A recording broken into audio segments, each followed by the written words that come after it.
Merci de partager avec nous ce petit espace, pour moi assez rare à Ashrafili, mais où on peut organiser ces rencontres. Je remercie beaucoup Monsieur le Président, notre ami Dr Antoine Sarra, d'avoir accepté de venir nous parler de la grande question. Où va le Liban sur le plan institutionnel et sur le plan constitutionnel? Je remercie aussi M. le doyen Elie Assaf de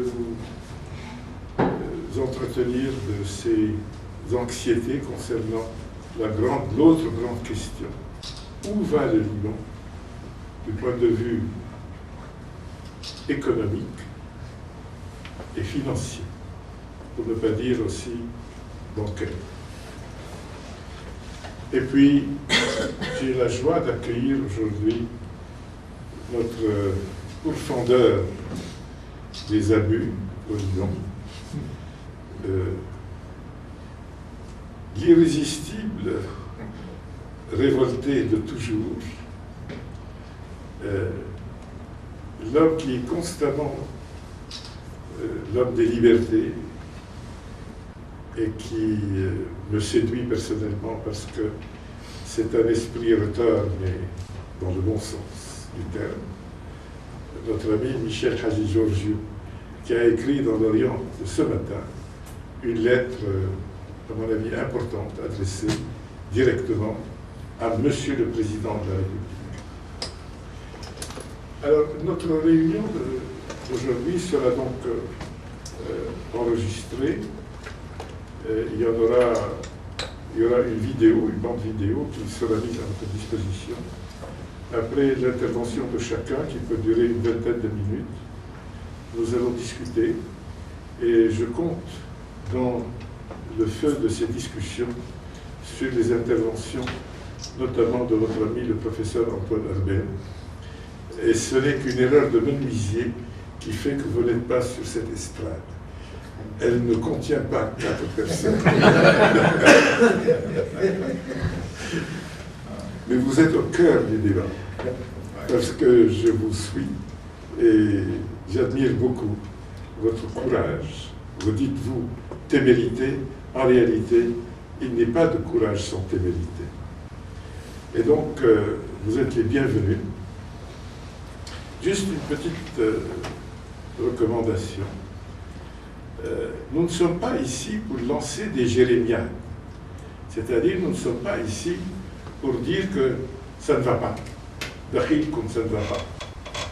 Nous ne sommes pas ici seulement pour dire que nous sommes mal gouvernés, que le pays est un pays riche, le Liban est un pays riche, mais mal gouverné, comme dit notre ami le doyen Hassan. Nous sommes aussi réunis pour essayer de réfléchir de manière engagée, responsable. Et probablement, il faudra une seconde rencontre pour essayer de dégager des lignes d'orientation, des lignes d'horizon. Parce que du train où vont les choses, j'ai l'impression que nous avançons à reculons. La parole est à vous. On va commencer par Monsieur le Président Antoine Sarra. Puis ensuite, il y aura Monsieur le doyen Eliassa. Puis Monsieur Michel Hadji Georgiou. Suivra tout de suite après Monsieur le professeur Antoine Herbert. Je vous remercie beaucoup.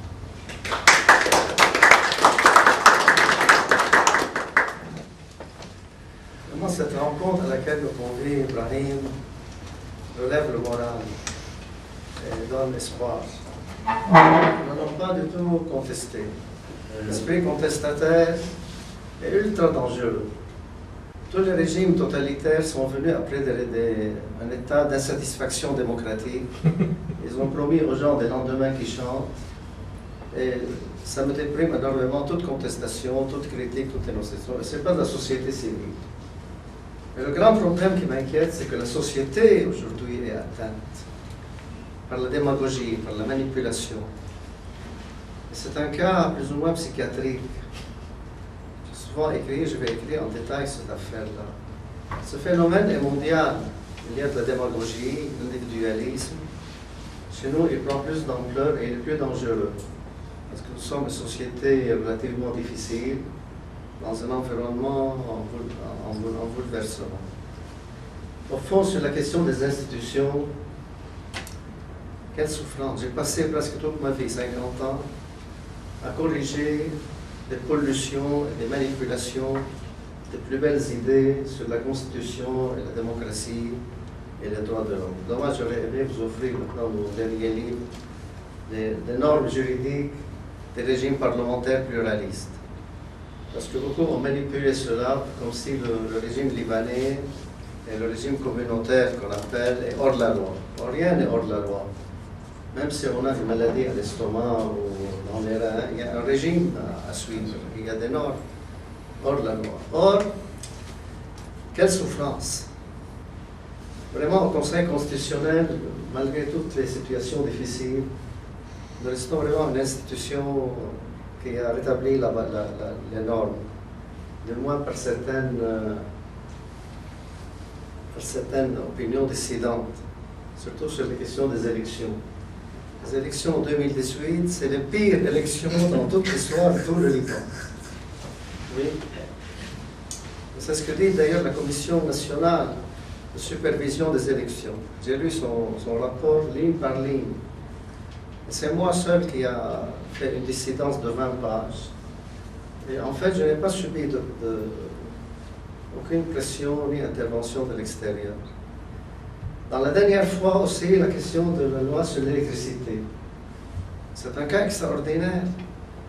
Adjudication de l'électricité en dehors de toutes les normes de la comptabilité publique et des régimes d'adjudication. Ça, c'est du non-droit. Ibrahim, la notion de non-droit, elle avait été développée par Jean Carbonnier pour certains domaines qui sont en fait gérés par la société. Mais nous avons développé le non-droit. Je vais écrire en détail ça. On produit des lois qui modifient d'autres lois, qui font des modifications, de nouvelles modifications, des exceptions aux exceptions. Nous sommes dans... Et les légalistes, pas les juristes, les légalistes sont dupes. Combien c'est énervant de lire des intellectuels, des intellos, des académiques, des soi-disant constitutionnalistes qui accusent le pacte d'Ottawa, qui accusent la Constitution, qui accusent tel article. La loi n'est pas responsable. La responsabilité est humaine. La loi peut être un obstacle, mais elle n'est pas responsable. Nous sommes en train d'éluer la notion de responsabilité. Et ça, c'est un problème chez les légalistes. Oui. Alors, où se manifeste le non-droit? Ça a été créé, en fait, par le régime syrien et ses collaborateurs. Quand on parle d'anticorruption, accountability, contrôle, tant que les gouvernements sont des mini-parlements, il n'y a pas de contrôle, il y a confusion des pouvoirs, le principe élémentaire, universel, de séparation des pouvoirs ne marche plus. Heureusement que maintenant on est en train de le vivre par expérience. Mais il a fallu beaucoup d'efforts pour l'expliquer. J'ai écrit une quarantaine d'articles dans la presse française, arabe, dans mes livres. C'était une création du régime syrien et ses collaborateurs pour rendre le régime libanais ingouvernable, sauf avec le recours à une sublime porte. Sublime porte. Et en pratique, dans des gouvernements mini-parlements, même s'il y a les gens les plus honnêtes, rien ne marche que par un partage de prébendes. Oui.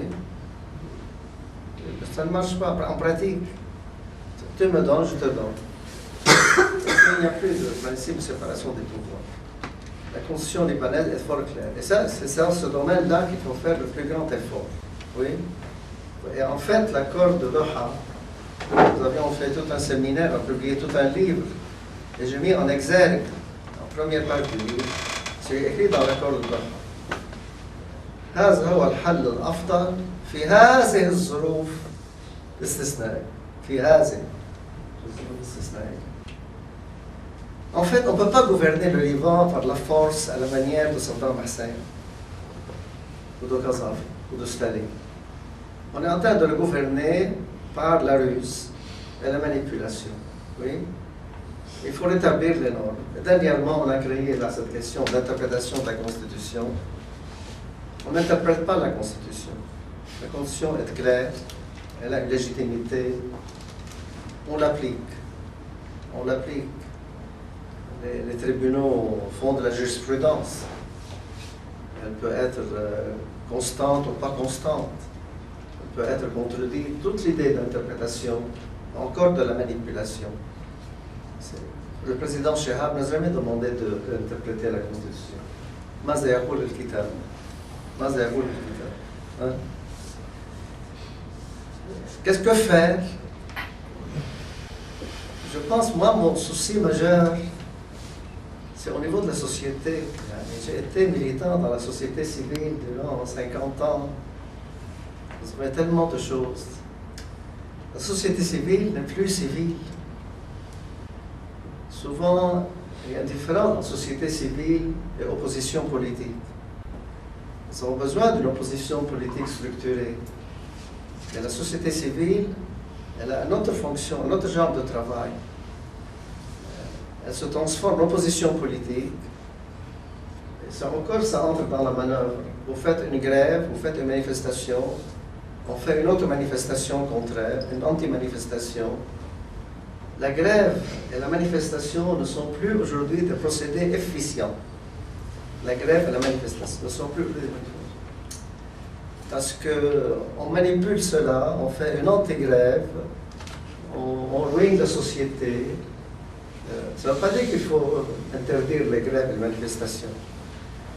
Et je donne l'exemple typique, je ne le vois plus aujourd'hui en société, celle de Lorem Reiser.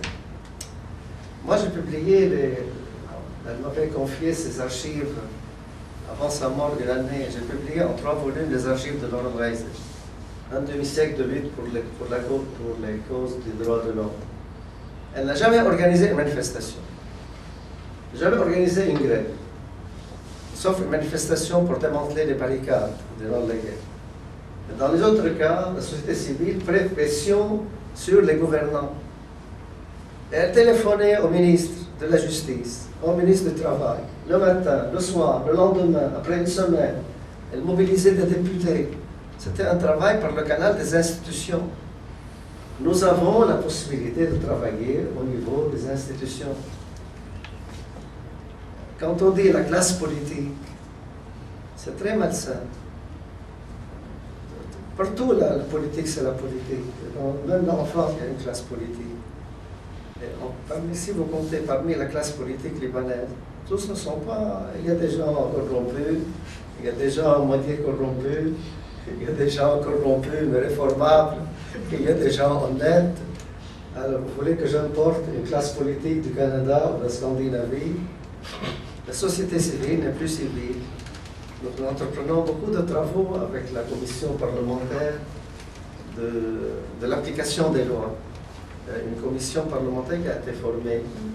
Et nous avons mené tellement de choses parce qu'il y a énormément de lois au Liban non appliquées. Non appliquées. Les administrations les mettent dans les tiroirs et il faut des décrets d'application. Nous avons travaillé avec la commission parlementaire Yassine Jaber. Yassine Jaber, c'est vraiment un homme extraordinaire. Il a le sens de l'intérêt général. Et il y a aussi un autre projet actuellement sur l'application des lois. Il s'agit de recenser les lois au Liban. La plupart des lois au Liban ne sont pas appliquées, ou elles sont mal appliquées. Faire tout un recensement. C'est-à-dire l'effectivité des lois. L'effectivité des lois. On espère collaborer avec l'Institut pour cette affaire. Généralement, les légalistes ne sont pas conscients, les légalistes ne sont pas conscients de cette affaire. Une loi est importante quand on l'applique. Ça fait partie de la culture. Mais il y a ces 2 semaines quelques mouvements qui donnent de l'espoir. Heureusement que des gens commencent à se réveiller. C'est un peu le cas comme du temps du nazisme. Parce que beaucoup d'intellectuels, de jeunes, soutenaient le nazisme. Mais ils ne savaient pas ce qui se faisait derrière. Et le réveil est venu trop tard. Il faut un éveil, mais il faut La plupart des activités pionnières au Liban ont été sabotées. Sabotées, systématiquement. Elie connaît ça. L'École nationale d'administration. nous étions membres du premier conseil d'administration. Un conseil d'administration extraordinaire, nommé sans clientélisme, avec une dynamique extraordinaire. Je suis en train de raconter dans mes mémoires comment se fait le sabotage. L'école nationale d'administration, le conseil de fonction publique l'a finalement récupéré par des laminages progressifs. Le plan de rénovation pédagogique avec Mounir Abou Asli. Quel travail! C'est prévu dans l'accord de taille. Je suis absolument persuadé que si on nous avait laissé dans le plan de rénovation pédagogique, surtout les programmes d'histoire et d'éducation civique, nous avions changé le Liban. Nous avions rapport avec 1 million d'élèves et toutes les écoles de tous les Libans. Moi, dans un travail associatif, je ne peux pas réunir. Quand je dirigeais des sessions de formation des enseignants, j'avais 300, 400 enseignants dans toutes les écoles du Liban. C'est dangereux avec moi, n'est-ce pas? Oui. Ça a été saboté aussi. On a liquidé ce qu'on a fait du travail avec les plans de SAD, le ministère de la réforme administrative, la formation administrative, 5 ans, les chartes de citoyens, le rapport entre l'administration et la justice, encore ça a été saboté. Un sabotage systématique. Dommage, je vais vous apporter là, le Nahar a publié je vais finir, tout un recueil de 100 auteurs, manifeste de Khalas Lubnan.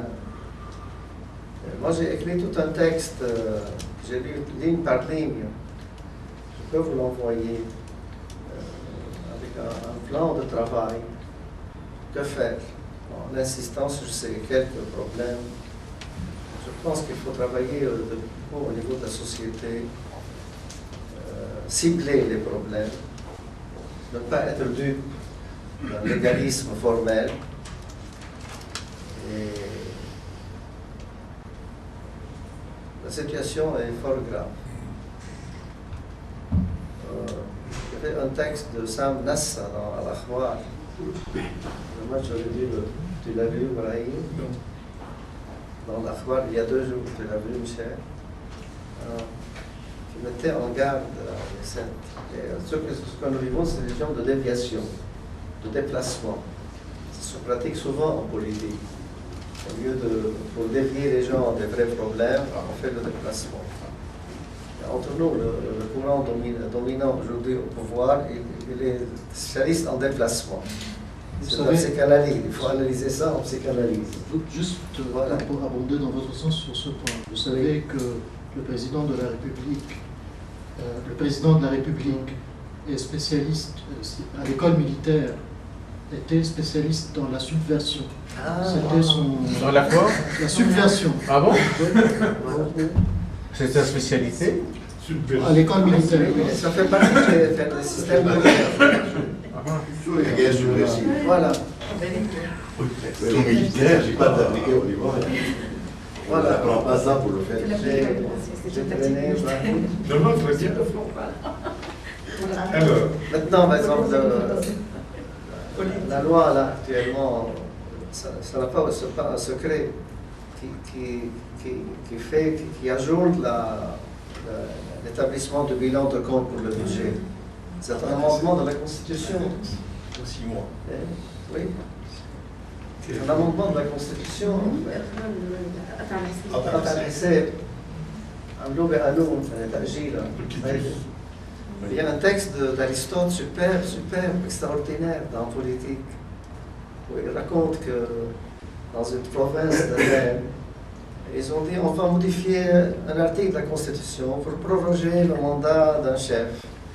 Et après, par laminage progressif, Aristote met en garde de ne pas toucher jamais à la Constitution parce que le laminage se poursuit. Voilà. Voilà, j'ai un sourire habituel, naturel, je suis très triste.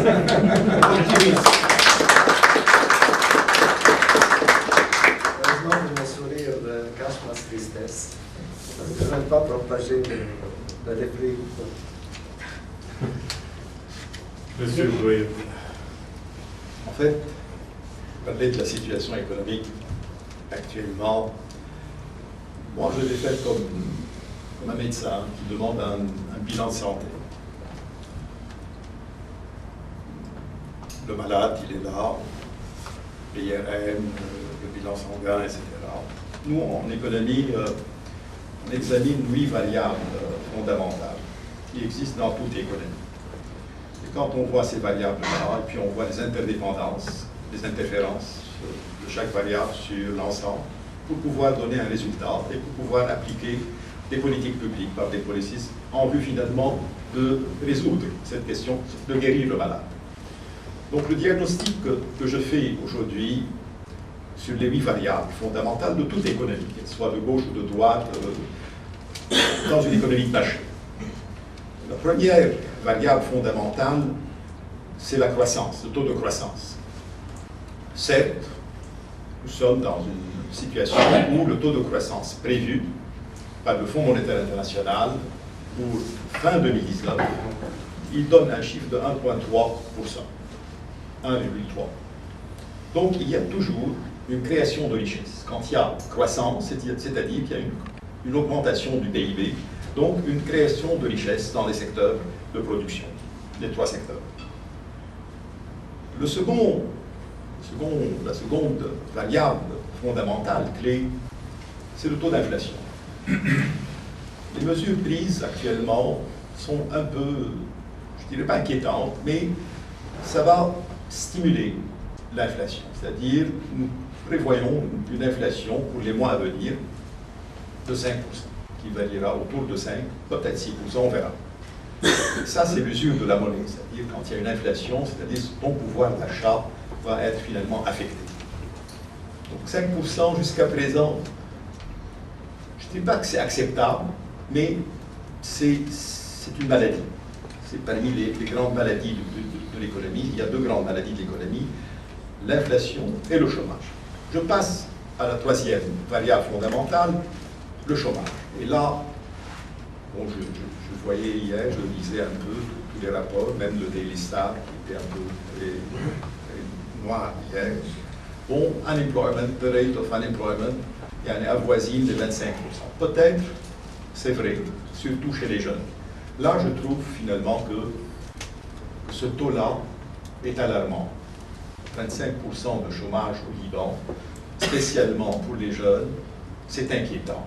Donc, il faut y remédier. Nous avons, cette économie a une capacité d'absorption de sa jeunesse, des étudiants, de ses diplômés, qui tourne autour de 8 à 10 000 par an, en secteur public et secteur privé. Mais nous sommes en train de produire, en Guinée, plus de 30 000 diplômés. Donc, ce qui fait qu'il y a, jusqu'à présent, annuellement, autour de 20 000 jeunes qui ne trouvent pas un emploi. Et là, pour moi, en tant qu'économiste, je pense que c'est le problème majeur qui se pose à tout gouvernement, à notre gouvernement, aux responsables politiques de cette nation-là. La 4e variable fondamentale, ce sont les taux d'intérêt. Les taux d'intérêt augmentent. Comme vous le savez, nous sommes sur la livre libanaise autour de 14, 15, même 16%. Ça dépend du montant et de l'échéance. Et sur la monnaie américaine, sur le dollar, vous êtes à 7, 8 et parfois 9. Et ça dépend aussi du montant et de l'échéance et de la maturité. Ces taux d'intérêt aussi sont inquiétants s'ils continuent à augmenter, parce que ça bloque finalement l'économie. Parce que, tout simplement, quelqu'un qui dispose d'un montant, 1 million, 2 millions, ou 500 000, ça dépend. Bon, au lieu d'investir, au lieu de le placer, bon, il le met auprès d'une banque et il touche une rente de 8%, de 10%, sans rien faire. Et donc, ça bloque l'économie. Donc, il n'y a plus d'investissement quand les taux d'intérêt augmentent. Et là aussi, il faudrait quand même réviser un peu. Mais ceci est déterminé par le marché. Là, je vous dis, en regardant l'économie égyptienne et l'économie en Turquie, la Turquie, 2 grandes économies de la région, ils ont finalement aussi des taux d'intérêt beaucoup plus élevés, parce qu'ils passent aussi par des situations économiques très graves. Jusqu'à présent, je ne dis pas que c'est acceptable, je dis qu'il faudrait y remédier à ces taux d'intérêt, mais je vous le dis en toute honnêteté intellectuelle, je ne vois pas dans l'immédiat, dans le court terme, une baisse de ces taux-là. On attend finalement le rapport de Standard & Poor's qui sortira probablement le 23 de ce mois. J'espère, en tant que citoyen, observateur de ce qui se passe, que mon pays ne sera pas quand même sanctionné par ce rapport-là. Il va l'être. Pardon ? Il va être. Il va l'être, c'est ce que tout le monde dit. Il y a des contacts. Le problème politique, ce que vient de dire mon ami Antoine, affecte énormément l'économie, l'effondrement, la déconfiture, le dysfonctionnement du système et des institutions affecte directement le moral du consommateur, et donc l'économie est complètement affectée. Mais il y a une résilience très importante au Liban, ça peut reprendre. Hier, en écoutant les informations, nous, après la réunion de M. Halil avec M. le Président à Abda, normalement, on avait prévu une réunion du Conseil des ministres aujourd'hui. Hélas, le soir, bon, ça a été quand même dissipé, cet optimisme-là. Mais imaginez finalement la reprise du Conseil des ministres. Ça peut de nouveau finalement calmer un peu cette situation tendue sur les marchés. La cinquième variable fondamentale, qui est très importante au niveau de l'économie, c'est le solde budgétaire, c'est-à-dire qui est le déficit budgétaire partout dans le monde actuellement, parce que les pays dépensent plus qu'elles ne reçoivent. Les recettes sont inférieures aux dépenses publiques. Ils ont fait un effort. Sur le papier, vous allez me dire, ramenant ce déficit budgétaire de 11,3% à soi-disant 7,6,9 ou 7,1, etc. C'est déjà bien. Cet effort, je dirais, intellectuel, en guillemets, que finalement, ce déficit-là, parce que c'est un ratio très important pour les sociétés de notation. Les sociétés de notation prennent en considération deux ratios, mes amis. Le ratio déficit public par rapport au PIB, qui normalement est ramené de 11, à 7, et c'est déjà un point positif. C'est pour cela que j'attends finalement le rapport de S&P pour voir si vraiment il se base, il croit à ce chiffre-là. Et le second ratio, qui est aussi important que ce ratio de déficit budgétaire par rapport au PIB, c'est l'endettement public par rapport au PIB. Et d'après McKinsey, on en a parlé il y a 2 semaines ici, nous sommes à 153%. Si on arrive à maintenir ce ratio à 153%, c'est bon. Mais on va voir. Les études montrent, les statisticiens me donnent finalement des chartes que, hélas, on risque de passer à 154 ou 155%, c'est-à-dire qu'il y aura 1 ou 2 points de plus pour 2020. C'est pas catastrophique, mais c'est pas bon. On est toujours malade. La sixième variable fondamentale, c'est la parité monétaire. Cette parité monétaire, elle est toujours maintenue à 1500, c'est-à-dire le taux de la livre par rapport au dollar. Les derniers chiffres avancés par la Banque centrale nous donnent des réserves de 37 milliards de dollars et l'équivalent de 13 milliards en or. C'est-à-dire nous avons 9 222 000 onces or avec une once à plus de 1400 dollars actuellement. 1005 aujourd'hui. 1500 aujourd'hui? Oui, oui. Je ne suis pas vu ce matin, c'est bon. Donc vous êtes à plus de 13 milliards. Donc vous avez une réserve de 50 milliards de dollars. C'est-à-dire une force de frappe monétaire énorme. C'est ce qui maintient, et c'est ce que M. Salamé, le gouverneur, le dit tout le temps, que personne ne peut spéculer actuellement. Et on a fait l'analyse. L'économie libanaise est dollarisée à hauteur de 71% actuellement. Les dépôts sont à 71%. Le restant, c'est-à-dire les 30% restants, les 29% restants, il y a 15%, un minimum incompressible qui demeurera en livres libanaises pour le paiement des salaires des fonctionnaires, les achats, le paiement de la facture d'électricité, etc. Il reste à peu près 15% qui pourront être convertis. Mais, bon, il y a 50 milliards en contrepartie. C'est ce qui fait que la convertibilité et la spéculation ne se réalisent pas. Parce que les gens, connaissant ce système, cette équation-là, ils vous disent, pourquoi? Même il reste en LL à un taux de 15%, c'est déjà énorme, c'est-à-dire une rente extrêmement importante. La septième variable, qui est à mon avis la plus dangereuse, et je la dis aujourd'hui, c'est le déficit de la balance des paiements. Parce qu'en économie, nos professeurs en première année nous ont appris une chose, quand la balance des paiements est déficitaire, c'est très grave pour un pays. Qu'est-ce que ça veut dire? Ça veut dire que finalement, il y a plus de sorties de capitaux que de rentrées de capitaux. C'est ça, en deux mots. C'est-à-dire, nous avons... Et d'où provient, j'ai essayé d'analyser un peu, de disséquer un peu cette balance des paiements qui a un déficit fin mai 2019 de plus de 5 milliards. Et là, je pense qu'il faudrait quand même trouver une solution. Et je pense que si on ne trouve pas une solution, à mon avis, ça peut affecter véritablement peut-être la parité, mais pas maintenant. Je le dis parce que ça, c'est la science qui le dit. La balance commerciale libanaise, elle est déficitaire, certes, vous allez me dire, depuis finalement 43, depuis l'indépendance. On importe plus qu'on exporte, c'est connu. Mais nous sommes arrivés, cette année-là, à un chiffre alarmant. C'est-à-dire, on a importé pour plus de 20 milliards de dollars et on a une exportation qui n'a pas dépassé, qui tourne autour de 3 milliards. C'est-à-dire un déficit au niveau de la balance commerciale de 17 milliards. Bon, la balance des capitaux, on a maintenu le même chiffre à peu près 7,5 milliards. Donc, d'où provient finalement ce déficit de la balance des paiements? C'est des importations. Et vous allez me dire, mais comment on arrive à importer un pays en crise qui importe pour 20 milliards? Et c'est là où je dis que le pays est riche. Le Liban est un pays riche, mais il y a un grand problème au niveau des mécanismes de répartition de cette richesse. C'est-à-dire que ce soit la fiscalité ne fonctionne pas comme il se doit.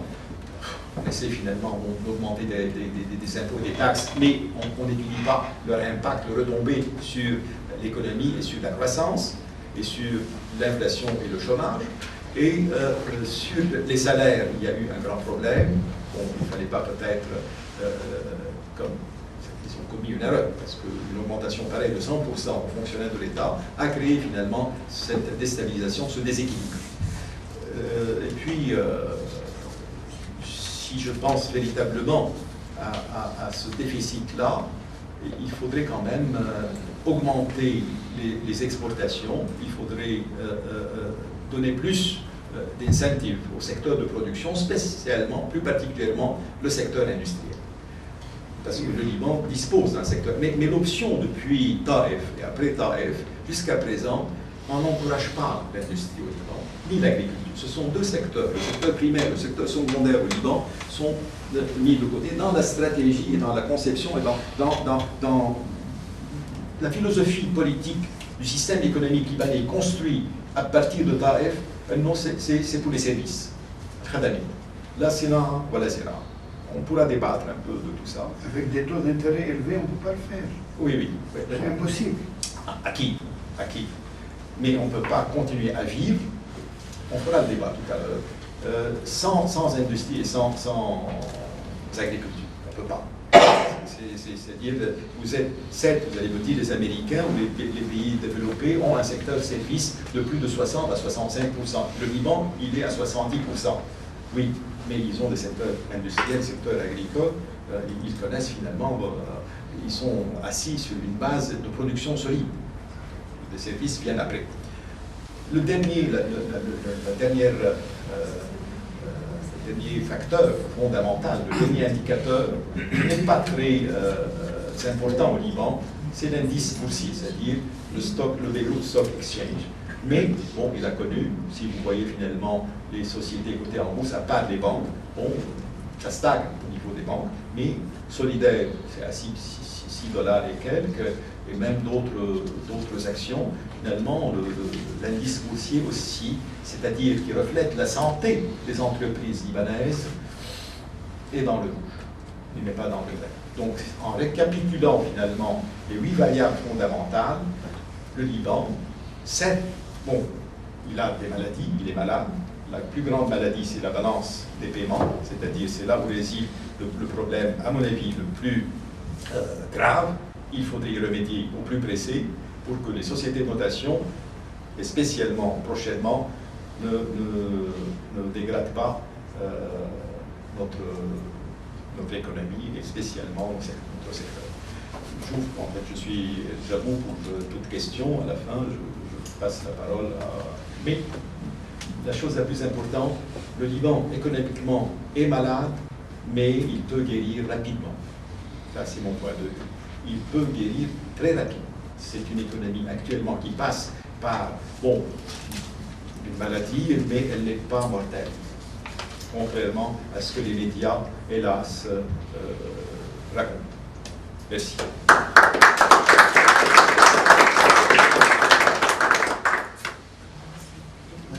N'ayant pas l'autorité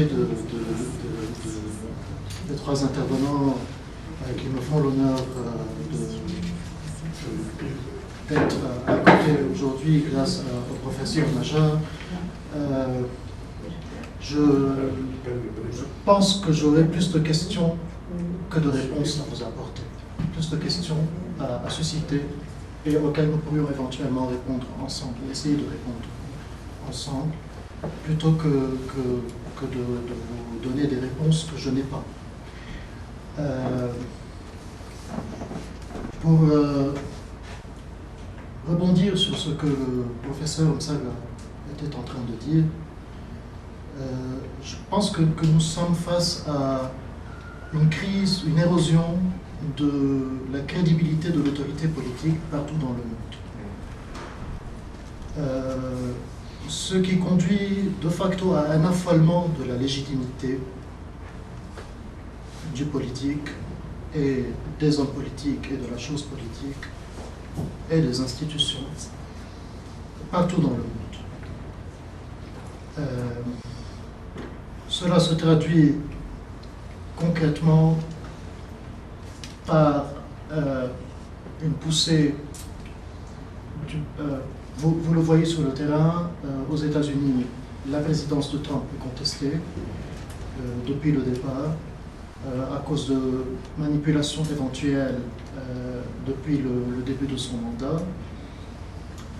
En France, pour ne donner que ces 2 exemples, déjà Macron fait face à une crise née à première vue d'une affaire d'inégalité sociale, mais il y a toujours du politique qui se cache derrière.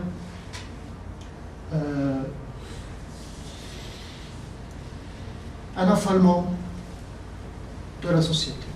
Cet affolement est rendu possible principalement par des outils qui n'existaient pas auparavant, qui existent maintenant et qui sont à la portée de tout le monde. C'est la technologie et les réseaux sociaux en particulier. Ce qui devait être, en principe, une plateforme pour un changement qualitatif au niveau des libertés, c'est-à-dire permettre à ceux qui n'ont pas les moyens de s'exprimer au sein de la société de participer à une prise de décision, ne serait-ce que sur le plan virtuel, à travers la liberté d'expression. Donc nous sommes en train de tomber dans un volet qui ressemble à du n'importe quoi, en gros, que je ne saurais pas définir. Sans vouloir porter de jugement de valeur, mais au niveau du débat, à partir du moment où tout le monde a la parole et où tout le monde a le même droit à la parole, avec la même possibilité d'exposition, d'atteindre le public, nous sommes de facto dans un état de chaos parce que les bonnes idées côtoient des idées qui sont moins bonnes et que toutes ces idées deviennent égales. Et donc, à partir du moment où tout se vaut, nous sommes dans quelque chose d'assez hybride et de nouveau, parce que l'imprimerie n'était pas accessible à tout le monde. Les réseaux sociaux ont complètement modifié la sphère du politique et la sphère de la liberté d'expression. Évidemment, au Liban, ce que je dois vous dire d'entrée, c'est qu'il faut que vous sachiez que 30% des comptes sur les réseaux sociaux sont des comptes qui sont des faux, qui sont achetés par des politiques. Alors je ne sais pas dans le monde entier ce qu'il en est, mais ça pourrait expliquer quelque part comment, en fin de compte, vous avez des vagues comme ça aussi qui surgissent de nulle part dans un certain sens et qui aident à créer un climat de subversion qui aboutit finalement à des mutations aussi bien au sein de la société que de la sphère politique au sens large. Je vais vous donner un cas pratique. Récemment, il y a eu cette histoire, vous en avez tous entendu parler, vous avez lu les opinions adverses, certaines sont structurées, fondées, d'autres ne le sont pas, des deux côtés, sur l'affaire de l'interdiction au festival de Byblos du groupe de musique pop Mashroua Leila.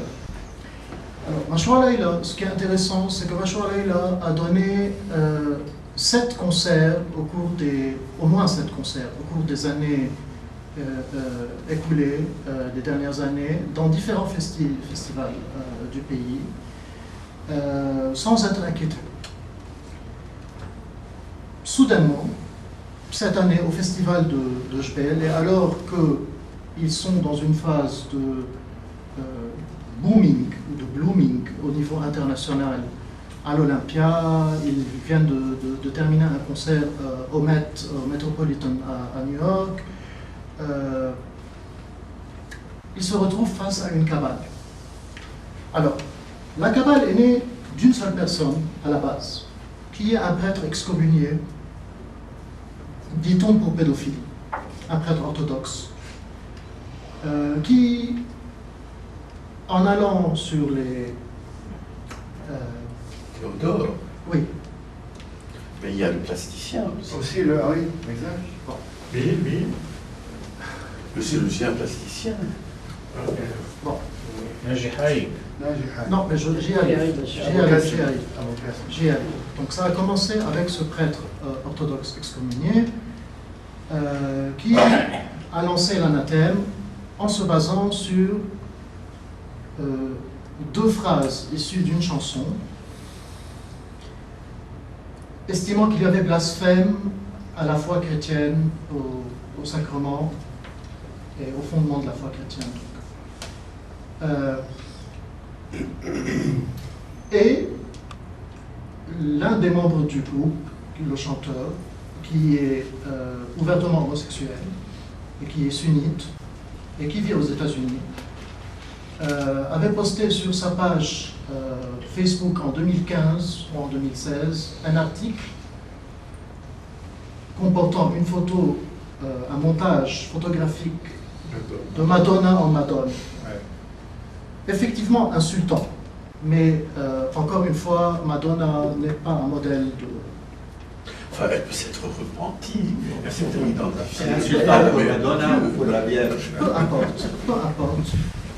J'en doute personnellement, mais c'est une question, encore une fois, qu'est-ce qui est le bon goût, qu'est-ce qui est le mauvais goût, et qui est à même d'évaluer le bon goût du mauvais goût en matière artistique. C'est la question philosophique fondamentale. Bon, alors, cette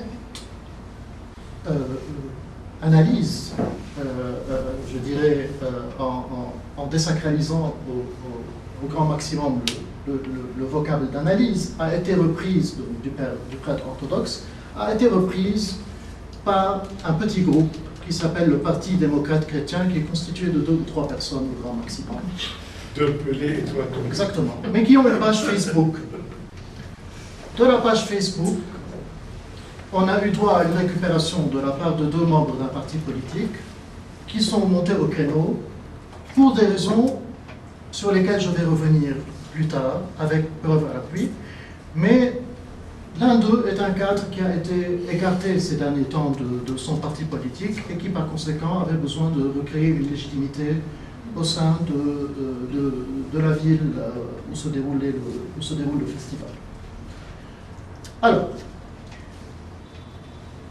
donc, cela a créé un climat d'hystérie collective à partir du moment où nous sommes arrivés donc à la sphère où certains politiques ont essayé de récupérer. Ces politiques ont réussi, avec donc, ce climat d'hystérie, à influer sur l'Église. Ça a commencé avec un prêtre qui n'est pas loin de ce même parti politique. Nous sommes montés en grade avec le grand inquisiteur de toujours, le chef du Centre catholique d'information, le président du Centre catholique d'information, qui a toujours pris le parti de la censure et qui travaille très étroitement depuis toujours avec les services de renseignement pour la censure. Oui. Oui, oui.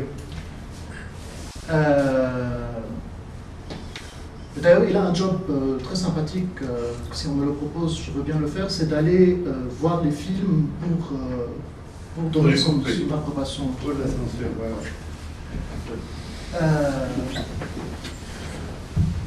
Et nous en sommes arrivés ensuite à l'état supérieur, vraiment supérieur, qui est l'archevêché maronite de Speel.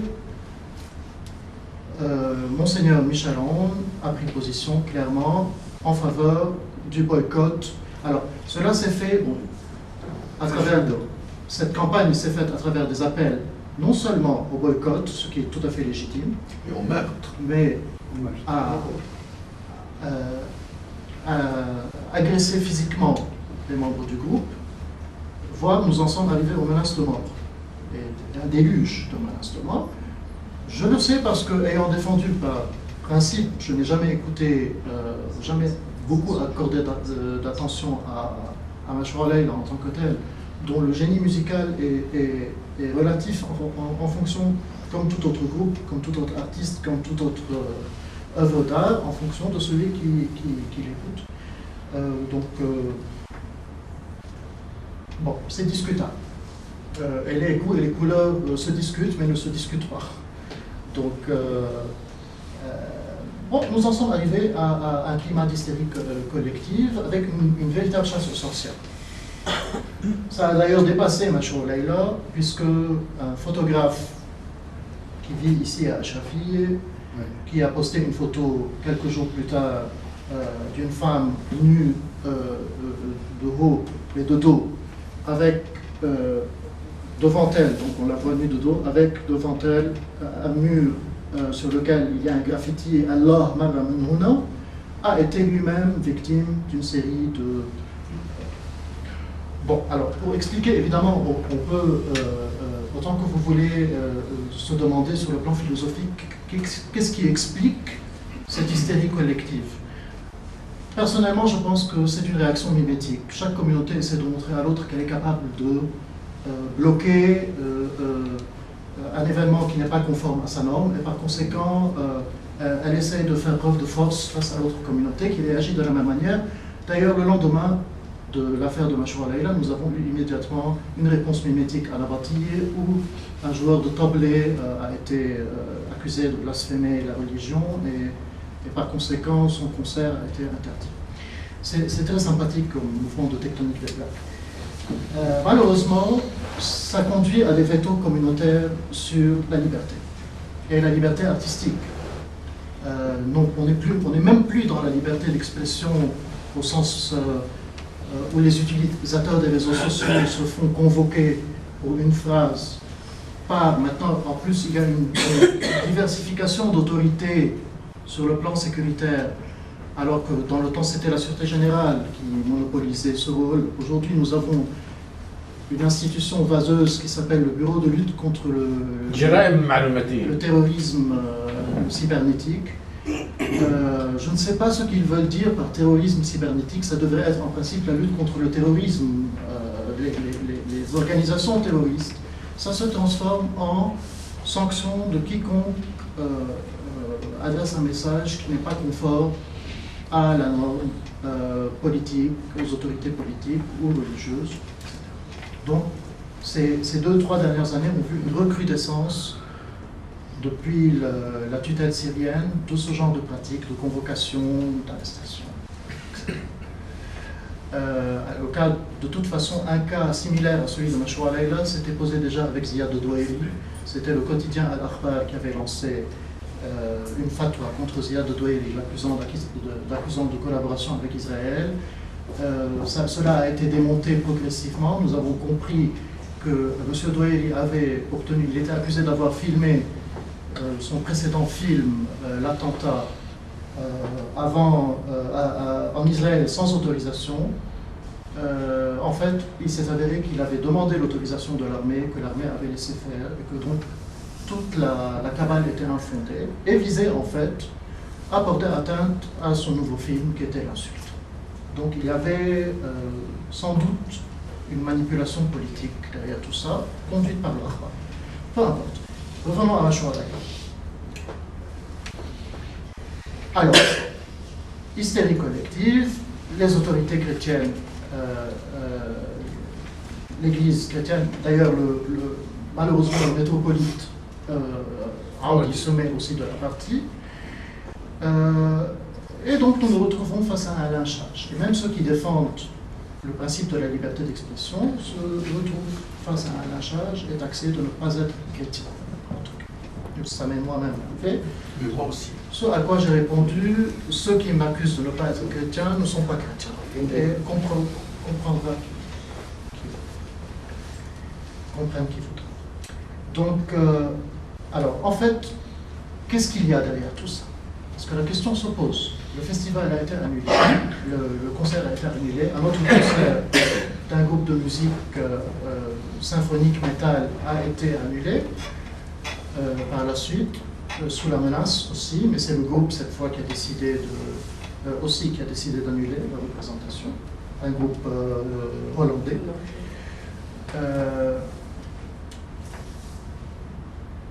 Je reçois chez moi le responsable de la communication au sein du festival, qui est journaliste, qui s'appelle Philippe Abel. Et je vais vous dire pourquoi je vous raconte ce cas pratique, parce que je pense que c'est un cas pratique qui est général et qu'on peut adapter à tous les cas de figure. Et à partir de là, il faut se demander quoi faire. En fait, qu'est-ce qui s'est passé dans toute cette histoire? Il s'avère que ces jeunes-là ont été, à la suite de cette hystérie collective, deux des jeunes qui vivent au Liban, dont l'un est le fils d'un responsable armiste, ont été convoqués par les autorités judiciaires, par Radaon, et après interrogatoire, il s'est avéré qu'il n'y avait rien. Il y avait cette photo de Madonna qu'ils ont retirée. Ils ont jugé que dans les chansons, il n'y avait rien d'offensant. Et je vais vous dire la version des membres du groupe devant l'évêque de Jebel sur le sens de la chanson, qui dément complètement tout ce qui a été raconté. Ils se sont aperçus qu'il y avait eu des fabrications de vidéos pour que cette cabale prenne plus d'ampleur et de légitimité.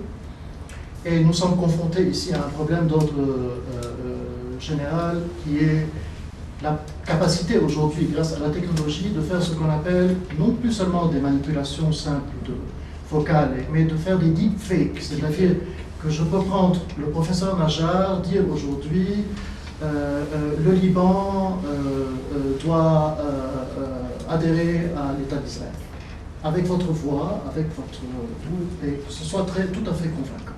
Ce qui nous fait rentrer dans une ère de terrorisme technologique qui est effroyable.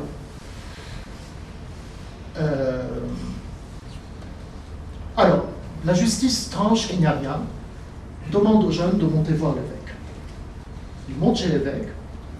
L'évêque, écoutant les explications des jeunes, alors le jeune aoniste, enfin le fils du responsable aoniste, explique que le chanteur, donc il est aux États-Unis, a fait cette chanson lors de la mort de son père.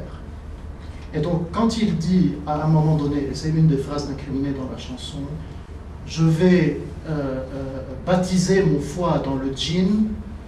Dans le gin c'est l'alcool, pas le gin. Au nom du Père et du Fils, il est en train de parler de son Père et de lui-même. Il a emprunté une métaphore religieuse, sacrée, pour parler de quelque chose de profane, ce qui est fait depuis la nuit des temps, je pense. Je ne vais pas vous ramener au Cantique des Cantiques, qui a suivi le chemin inverse. Et il y a une autre phrase qui est, à mon avis, de mauvais goût, encore plus de mauvais goût, où il dit, en d'autres ou quelque chose comme ça. C'est du mauvais goût, mais nous ne sommes pas dans le blasphème au sens, de toute façon, qui décide de ce qui est blasphématoire et de ce qui ne l'est pas. La justice a tranché qu'il n'y avait pas blasphème, a demandé aux jeunes de monter chez l'évêque. Chez l'évêque ayant entendu les explications des jeunes, a décidé de passer outre et de leur dire, faites une conférence de presse, présentez des excuses, si vous pouvez retirer les 2 chansons de votre répertoire. Et c'était fini. Alors, sitôt que l'évêque a dit ça, les curés qui étaient présents pour faire de la surenchère ont commencé à dire là, Sayyidna, ma bisir, ou fi issa al-Knisir, ma bnaqbal. Il y a eu, au niveau de l'Agence nationale d'information, l'un des curés qui a pris une position contraire à récupérer la représentante de l'Agence nationale d'information et a pris une position tout à fait contraire à celle de l'évêque, donc obligeant de facto l'Agence nationale d'information par une manipulation à mettre non seulement la parole de l'évêque qui était la seule parole qui aurait dû transparaître dans ce communiqué, mais l'avis d'un curé. Donc, là aujourd'hui, bon, la suite vous la connaissez, donc la justice a tranché, l'Église même avait tranché dans un sens, une vague d'extrémisme au sein de l'Église, et politique aussi, puisque les grands partis politiques se sont laissés entraîner dans les députés de Jbeil qui n'étaient pas dans une optique d'interdiction. Ziad Hawat lui-même avait assisté au concert de Mashwara il y a quelques années, se sont laissés entraîner par le débordement des intégristes, entre guillemets. Alors, le concert a été annulé. Le festival de Jbeil, et c'est là que je veux en arriver, le festival de Jbeil est surpris, donc après l'annulation de 2 concerts successifs qui posaient problème, je tiens à préciser quelque chose dans ce cadre, c'est que l'État qui était supposé assumer la sécurité des 2 parties, des protestataires comme n'a pas du tout intervenu. Donc, il y a un désistement par l'État de ses pouvoirs régaliens, ce qui est le plus grave dans toute cette histoire. Donc à assumer la sécurité, la liberté d'expression, la stabilité du pays. Le festival de Jbeil annule le concert sous l'angle de Man'an Irakat Dima pour que le sang ne soit pas versé. Nous sommes dans l'absurde. L'État ne dit rien. La campagne se poursuit contre la direction du festival. Et depuis quelques jours, des informations sont en train de filtrer comme quoi cette direction du festival qui a autorisé 2 concerts blasphématoires doit chuter, démissionner, et être remplacée par une, et c'est là qu'on vient donc au motif politique de toute la cabale, doit être remplacée par une commission qui soit plus dans la norme du pouvoir actuel, entente aoniste. Alors que les aonistes sont déjà au sein de la commission de Jbeil. Mais il faut qu'elle dépende complètement du bon vouloir aoniste. Et ce, alors même que il y a quelques années, alors qu'il n'était pas député, le chef du CPL lui-même avait refusé l'idée que Boutros Harb soit, au nom de la même logique, lui-même garant du Festival de Batroun en tant que député de Batroun. Boutros Harb ne l'a jamais demandé, mais le problème s'est posé dans ces termes, et évidemment il y a eu un refus catégorique à l'époque, et c'est tout son contrôle. Donc pour vous dire aussi qu'il y a une incohérence qui est mue par des enjeux de pouvoir. Donc, résumé rapide, systématiquement, nous risquons dans des questions de liberté d'expression, à cause de ce chaos qui règne au niveau des réseaux sociaux, de cette réticularité qui a ses avantages et ses inconvénients, de systématiquement nous retrouver face à des cabales initiées par des extrémistes. Les partis modérés, entre guillemets, suivront toujours dans le sens liberticide, et en fin de compte, nous allons nous retrouver dans une situation de veto, le tout pour satisfaire, comme d'habitude, des enjeux politiques. Est-ce que ce n'est pas l'atteinte la plus grave faite à la vocation d'ouverture, de modération, de pondération, de mesure, de diversité du Liban qui est sa raison d'être? Et c'est à partir de là que faire? La question est ouverte, parce que le problème est un problème avant tout d'éducation, de valeur, de bon sens aussi. Un problème, je rejoins le constat du professeur Moussala, de dislocation de l'autorité. Nous sommes face à des autorités défaillantes qui ne représentent plus cet élément de pondération et de mesure et de modération dont le Liban a besoin, qui, pour des gains politiques, sont en train tous de verser dans le repli identitaire, dans la démagogie et dans le populisme. Que faire face à cet état de fait? Voilà.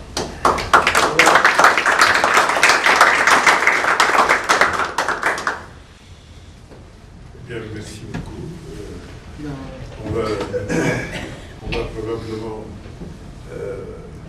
demander au professeur Herbet d'abord d'intervenir, ensuite, s'il le veut bien, de donner la parole à ceux qui le demandent. Je vous remercie de votre confiance et de l'honneur que vous me faites, mon cher collègue. Je ne peux pas être long et prendre de votre temps. Tout a été dit. Hein. Les symptômes sont étalés et ils sont suffisamment inquiétants. Je voudrais relever deux points essentiels. Le premier, ma grande inquiétude, et le second, donner un signe d'espoir. Ma grande inquiétude quant à l'évolution épouvantable pour le médecin que je suis, de la maladie psychique, le psychisme de toute une société est atteint, comme l'a dit Antoine Moussala. Et je suis particulièrement inquiet dans cette pathologie collective de l'âge des foules, comme le dit Moscovici. Je suis particulièrement inquiet pour les sociétés chrétiennes. La psyché chrétienne est inquiétante aujourd'hui. Elle est devenue dangereuse. Et dangereuse, comme l'a exposé, elle est devenue dangereuse parce qu'elle est fragile. Et elle est fragile parce qu'il y a sans doute les médias, etc. etc. Ben, ça, c'est un immense sujet qui mériterait à lui tout seul toute une séance sur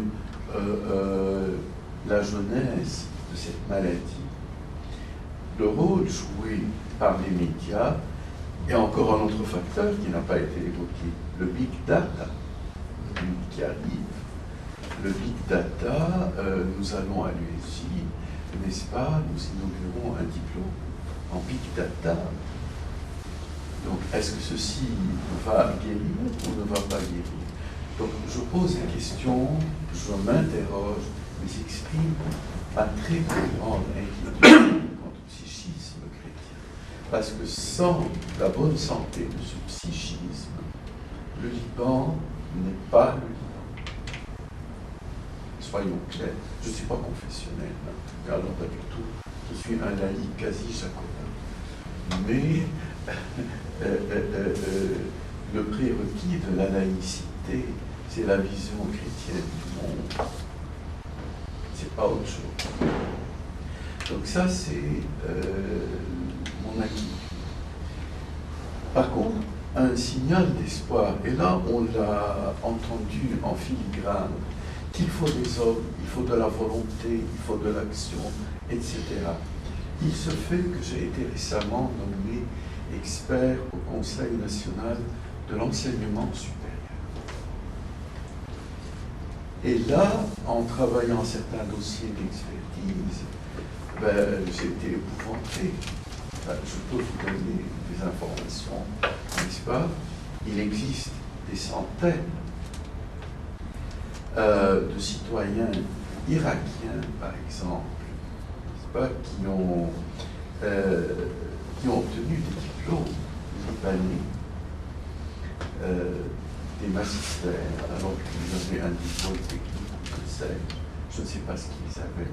Enfin, ils ont pu obtenir des diplômes libanais qui leur ont permis d'être promus dans l'administration irakienne, mais ils n'ont jamais mis les pieds au Liban. Jamais. Ils l'ont acheté. Oui, enfin, ça c'est la corruption. Ça c'est la corruption des hommes corrompus qui sont responsables de ce secteur, n'est-ce pas? Un autre exemple, 23 000 inscrits dans des universités libanaises qui bénéficient d'aides ou de subventions, que sais-je. Sur les 23 000, 4 000 sont réels. Tout le reste n'existe pas. Ou, en tout cas, s'il existe, il existe physiquement en tant qu'un seul individu, mais repris dans plusieurs dossiers, etc., etc., etc. Un projet de loi élaboré il y a déjà l'année passée pour créer un institut, une commission, une instance de qualité évaluation des universités. Le projet de loi en commission a été complètement dénaturé, au grand affolement du ministre actuel qui a décidé de récupérer le projet de loi pour le reblanchir, le nettoyer, si vous voulez. Dans le bon sens. Dans le bon sens, oui, dans le bon sens. Et il confie le travail à ce conseil de l'enseignement supérieur. Mais il y a plus encore, et plus, et plus. Mais la volonté politique s'est manifestée. Par exemple, la semaine passée, décision a été prise de fermer 3 universités. Et ce, pour protéger la qualité du diplôme universitaire libanais, n'est-ce pas, qui n'est plus respecté, même dans les petits États du Golfe arabique, n'est-ce pas, qui eux sont nos élèves. Quand maintenant il y a une candidature, un job dans ces États-là, ils font des enquêtes pour vérifier si ce monsieur a bien fréquenté l'université dont il a l'attestation en main, s'il a suivi, etc. C'est vous dire à quel point notre réputation est terrible, n'est-ce pas? Donc, décision a été prise de fermer 3 universités. Lesquelles? Je ne veux pas les nommer. Non, puisque c'est public. Ça va le C'est public. Je ne veux pas les Ça va pas nommer. rester. Je ne veux pas les nommer. Il ne m'appartient pas de les nommer. Mais ils n'ont pas été fermés. Il y a des décrets ont été envoyés. on ne peut pas les former comme ça d'emblée. D'abord, on leur interdit d'inscrire de nouveaux étudiants. L'une de ces trois boutiques, si vous voulez, a été mise sous cette caisse. Sous ces caisses. Et l'argent transféré au compte du ministère du Conseil national à la Banque centrale. Il y a un compte qui existe là-bas. Donc, on peut faire, cette semaine, pas plus tard que lundi, également, d'autres séries de décisions ont été prises. Il y avait des demandes d'ouvrir de nouveaux campus dans le Erbil, à l'extrême nord de Raqqa, à l'extrême sud, je ne sais pas combien de fois, etc. Toutes ces demandes ont été rejetées. Et deux demandes d'ouvrir de nouvelles universités ont été refusées. Donc, l'espoir n'est pas perdu. Les lois existent, mais il faut descendre. C'est ce que j'ai tenu à dire.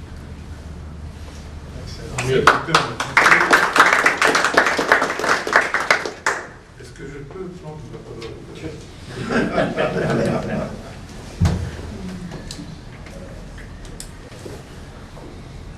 Derrière tout ça, tout ce qui se dit, au travers de toutes ces distorsions des pratiques constitutionnelles, du discours politique, des abus en matière de contrôle des médias, je crois que nous vivons une époque extrêmement grave, et là je voudrais rejoindre notre ami Antoine Herbert, où on est en train de défigurer le christianisme politique au Liban.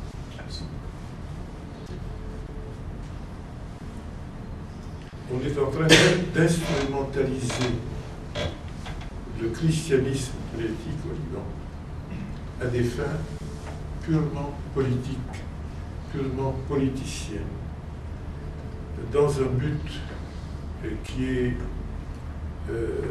mis au service de certaines ambitions personnelles. Ce populisme chrétien que nous vivons actuellement est extrêmement dangereux. Malheureusement ou heureusement, j'ai vécu personnellement une période où le parti Kataeb était extrêmement lié à la Syrie de Hafez al-Assad.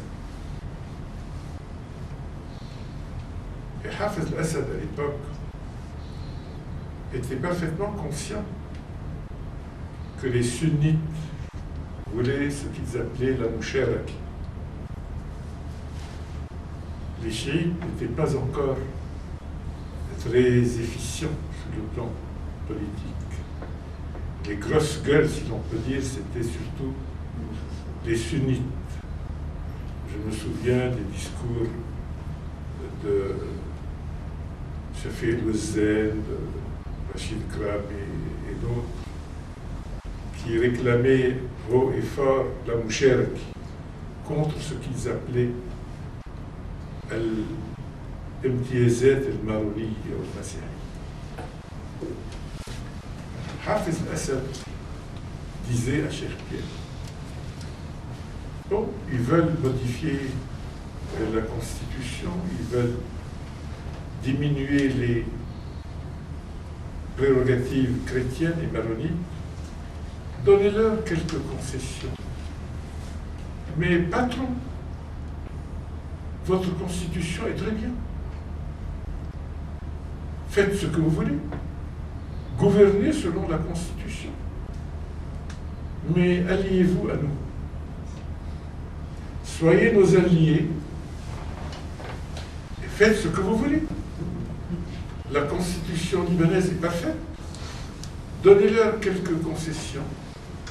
حتى تروح اللي يسموها امتيازات المرونية. Je ne veux pas faire long, mais j'ai vécu cette question et j'ai travaillé fortement à des questions de modification de la Constitution qui se sont ensuite transformées en projets de modification de la Constitution et elles ont été incluses telles quelles dans les accords de Taïf. Aujourd'hui, il y a une alliance entre le régime syrien, Alaoui, le Hezbollah, l'Iran et la Russie, qui veut donner aux chrétiens du Liban beaucoup d'appui. Il y a une alliance qui fait que lorsque vous avez un leader qui est le président de la République ou le président d'un parti qui est en train de surenchérir sur le plan chrétien contre les Druzes ou contre les sunnites ou contre les accords de Taïf, en réalité, il est soutenu. Il est soutenu par le régime syrien et par le Hezbollah. Pourquoi? Tout simplement parce qu'on ne veut pas qu'il y ait au Liban des sunnites forts. Parce que les sunnites au Liban constituent un danger pour le régime syrien et constituent un danger sur le plan régional. C'est la raison pour laquelle on est en train d'essayer de changer les accords de Taïf. On est en train de provoquer une sorte de distorsion de cet équilibre fragile qui s'est instauré à l'occasion des accords de Taïf. C'est la raison pour laquelle les uns se prennent pour Bachir Gemayel et veulent absolument reconquérir l'immédiateté et la suprématie chrétienne. Mais tout cela, c'est du populisme chrétien qui n'a rien à voir avec le christianisme politique véritable qui fait le cœur de la transaction historique, de l'accord historique qui s'est établi en 1943 entre les chrétiens et les musulmans et qui a été renouvelé, qui a été musclé par la modération de Saad al-Hariri lorsqu'il a dit « Afna al-Ad », tout simplement pour protéger les chrétiens. Les Syriens ne veulent pas que les Israéliens protègent les chrétiens. Ils ne veulent pas que les Européens protègent les chrétiens. Ils ne veulent pas que les États-Unis protègent les chrétiens. Ils veulent, eux, être les protecteurs des chrétiens.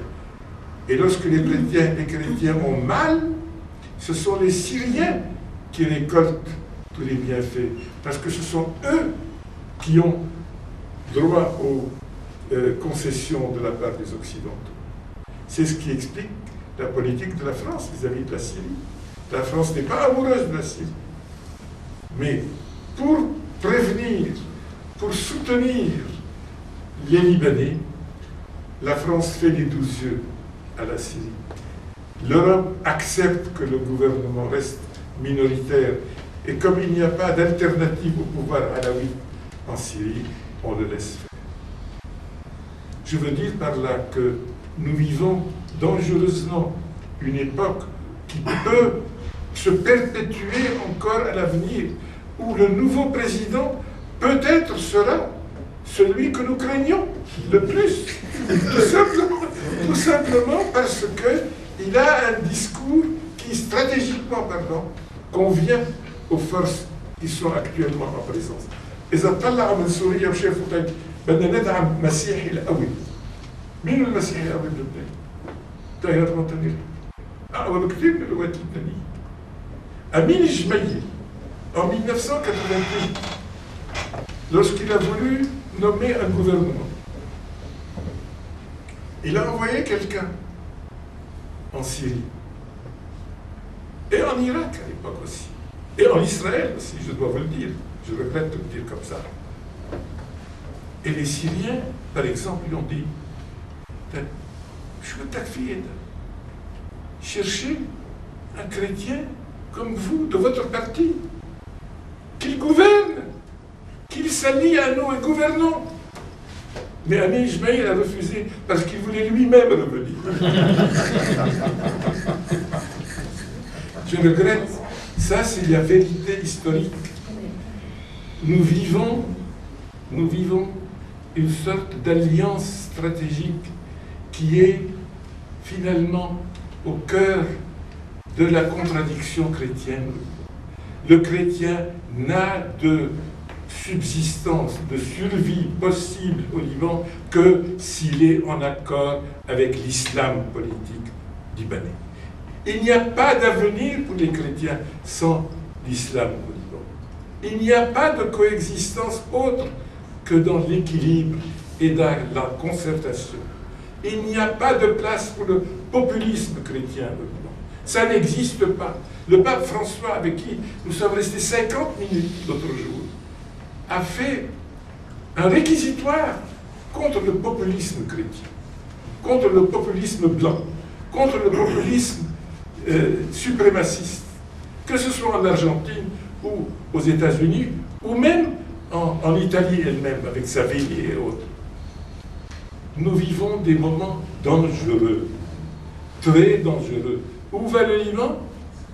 Je crains que le Liban aille dans le sens d'une sorte de suprémacisme chrétien. Et ça, c'est extrêmement dangereux. C'est une aliénation pour nous. C'est une étrangeté pour le chrétien par rapport à lui-même. Nous ne pouvons pas être des suprématistes. C'est pas possible. C'est la raison pour laquelle je voudrais vous dire une deuxième chose. Je regrette, aujourd'hui, je prends la parole. Jamais je prends la parole. La parité fait al-oula, chrétien et musulman.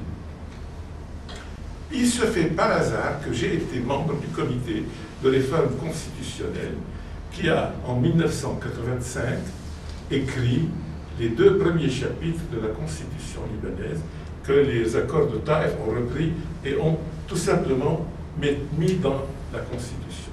Le préambule et le premier chapitre. Au cours de nos travaux,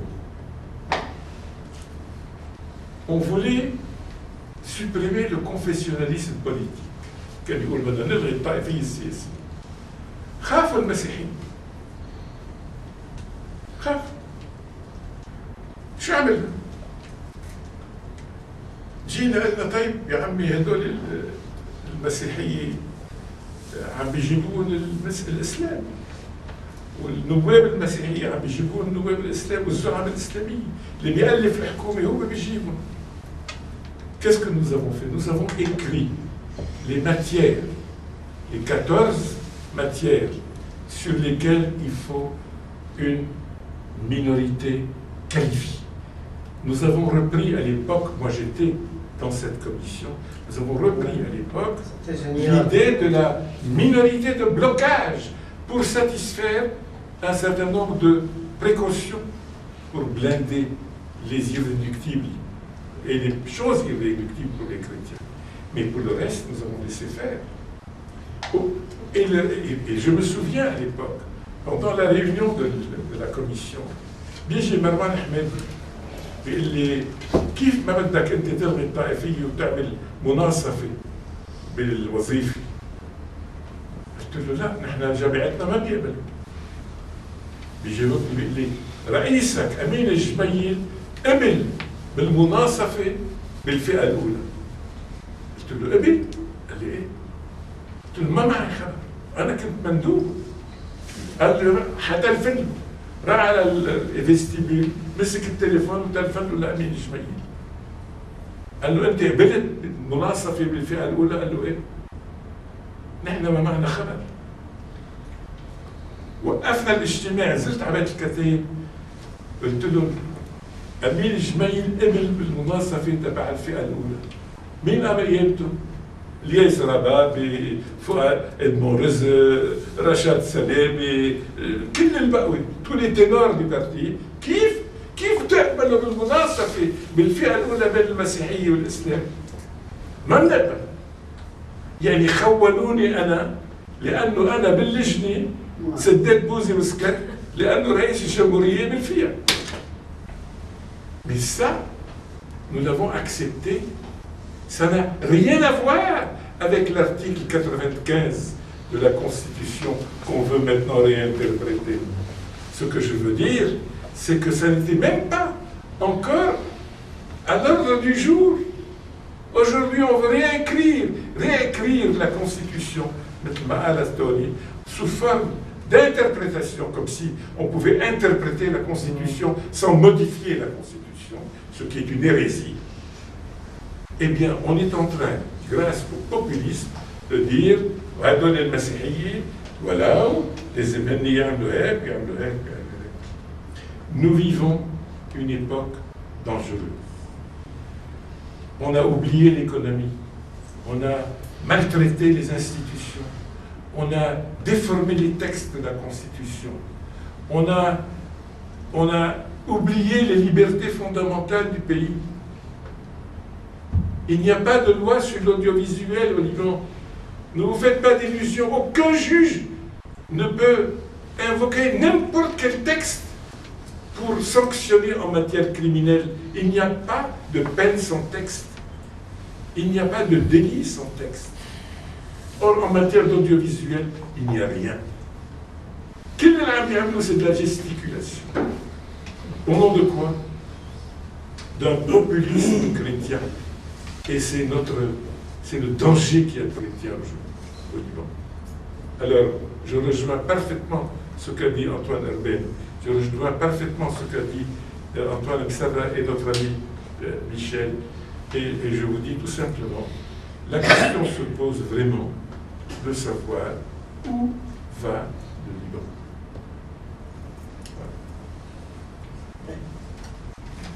تفضل تفضل. لا تفضل. لا هو عم يقول لي انا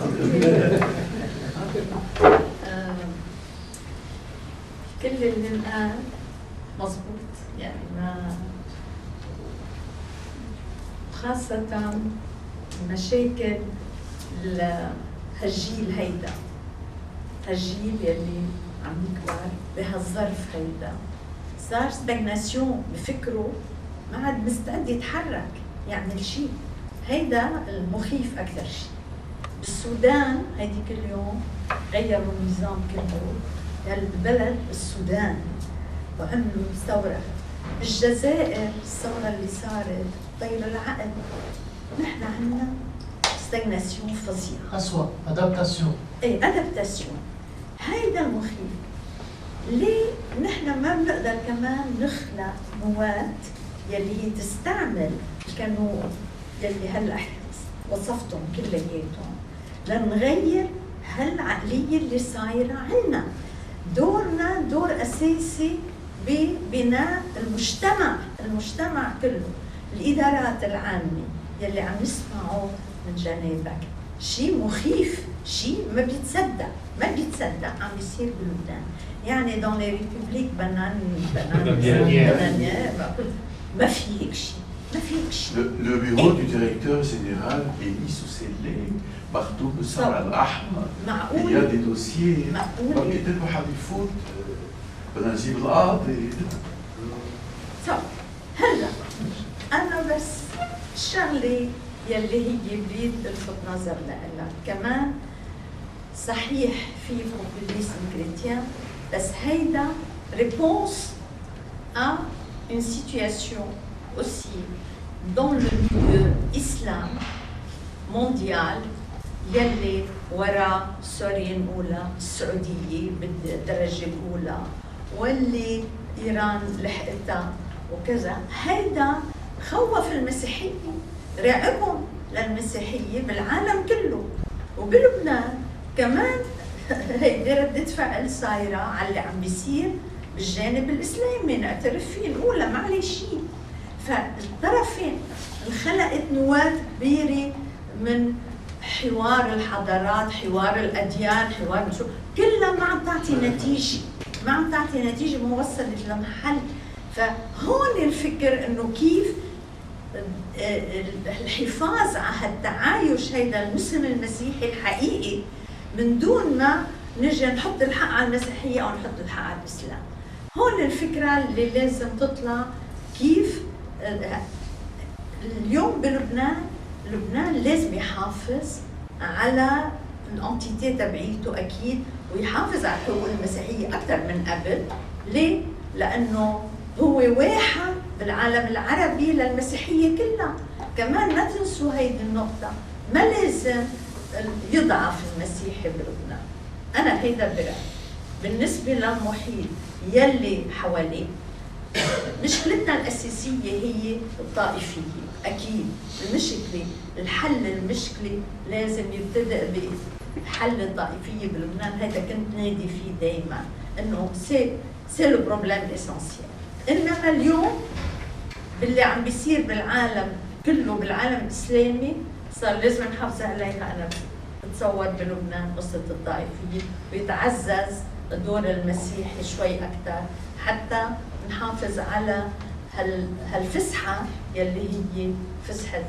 ما سمعتني برحت جواب على اللي قلته، أنا ضد يلي قلته، إنه أنا عم بقول إنه اليوم بالنسبة للعالم الإسلامي اللي موجود اليوم من السعودية، تحرك يلي عم يصير من السعودية ومن إيران ومن تنفيذها هون عندنا من سوريا وكذا، في مد إسلامي جارف قوي بأوروبا السعودية وبأمريكا يلي عم يعملوا شيء مخيف.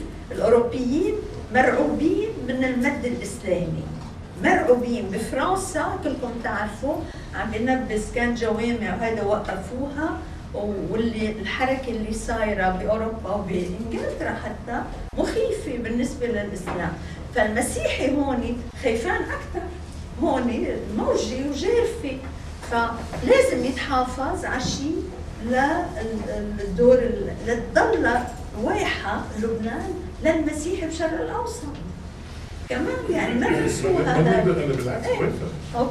بس مش لدرجة إنه نحن نكون عندنا مغالاة نتحدى المسلمين لحتى بعدين اللي ما تبقى لنا من صلاحيات كمان يقشطونا اياه مثل ما قشطونا اياه بالطائف. في جنرال حلو مسيو حافظ. Deux petites questions. Là, je vais profiter de la présence du professeur Sarah pour lui demander pourquoi le décret de neutralisation dort toujours chez vous dans les bureaux du Conseil constitutionnel. مرسوم التجنيس مرسوم التجنيس يلي بعد ما بتيتوا فيه. مش عندنا هو. Ah d'accord, je m'excuse. La deuxième chose, j'approuve parfaitement ce que le doyen a exposé. C'est un exposé très positif. Mais moi, dans mon expérience bancaire, je suis très inquiet. Très inquiet pour le secteur bancaire. Avec les taux d'intérêt, uniquement par les taux d'intérêt applicables actuels, aucune banque ne peut continuer à faire un long chemin. Les appels des capitaux d'étrangers pour renflouer, si vous voulez, les comptes des banques et augmenter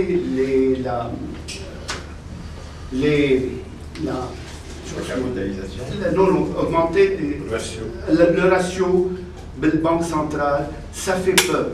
Et là, vraiment, je le dis en toute confiance, je ne suis pas du tout rassuré. Je ne sais pas si vous pouvez engendrer positivement ou négativement mon idée. Moi, ce sont des chiffres qui... J'observe les chiffres et j'interprète les chiffres, M. Haas. Vous êtes dans la banque, vous connaissez très bien ce que BAL 3 exige. Les deux ratios que BAL 3 exige concernant la solvabilité et la liquidité les banques libanaises, toutes les banques, spécialement les banques Alpha, ont des ratios de solvabilité qui dépassent de loin ce qu'exige Bâle III. Et la même chose concernant le ratio de liquidité.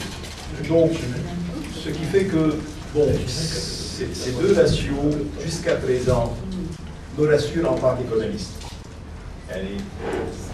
Imaginez un ratio de solvabilité, un ratio de liquidité qui devient inférieur à un certain seuil, c'est là où le secteur serait menacé. Mais tant que la solvabilité des banques libanaises, et il y a certainement qui sont à 30%, vous le savez, et puis il y a une liquidité extrêmement importante. Donc, jusqu'à présent, je ne dis pas que la situation est florissante, loin de là. Je dis que le Liban est malade. Économiquement, il est malade, mais il n'est pas gravement malade. Il y a encore... Pardon? Il n'est pas mourant. Pas mourant, là, loin de là. Économiquement, oui. Économiquement, à mon avis, il est mourant.